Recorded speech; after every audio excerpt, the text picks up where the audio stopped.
তো আসসালামু আলাইকুম গাইস, সবাই কিরম আছেন? আশা করি সবাই ভালো আছেন। আলহামদুলিল্লাহ আমরা ভালোই আছি। তো এই গাছগুলো আশা করি সবাই চিনবারই পাইছেন। এগুলো আমি জঙ্গল থেকে যে গাছগুলো তুলে আনছিলাম, সো আজকে এগুলো কাটিং করে পুরো মানে কাইরে দিব গাছগুলো।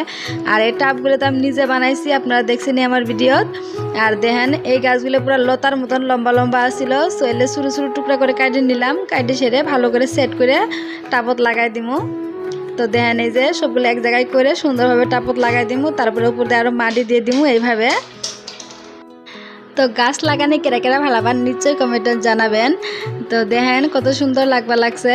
আর আমার ভিডিওগুলো যদি আপনাদের ভালো লাগে শেয়ার দিয়ে দিবেন, লাইক দিয়ে দিবেন, ফলো দিয়ে দিবেন। আর দেখেন গল্প করতে করতে একটা গাছ লাগানি হয়ে গেল গা, দেখেন কত সুন্দর লাগছে।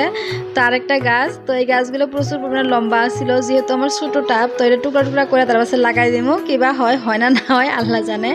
সো দেখেন এগুলো এক জায়গায় করে এগুলো একটা টাপত মানে দিয়ে দিমু। তো আদা মাটি কমাই নিলাম, তারপরে দিয়ে দিলাম গাছগুলা, তারপরে উপরে দিয়ে দিম মাটি। তো এইভাবে আরেকটা গাছও কাটিয়ে নিমু। তো জঙ্গলত হওয়া গাছ যদি বাড়িতে ভালো করে যত্ন করে টাপত লাগানি হয়, ওটাও দেখাতে খুব সুন্দর হয়। তো দেখতেই লাগছেন। তো আমার এই গাছটাও গাড়া হয়ে গেল গা, তখন মাটিগুলো ভালো করে সেট করে নিমু এইভাবে। তো দেখেন এই যে এটাও কমপ্লিট। আরও কতগুলো গাছ আছিল, তো ওগুলো আমি গাড়ি নিলাম। তো এগুলো আমার বাড়িরই গাছ আছিল, টাপত লাগাই নিলাম। তো দেখেন মাশাল্লাহ কত সুন্দর লাগছে।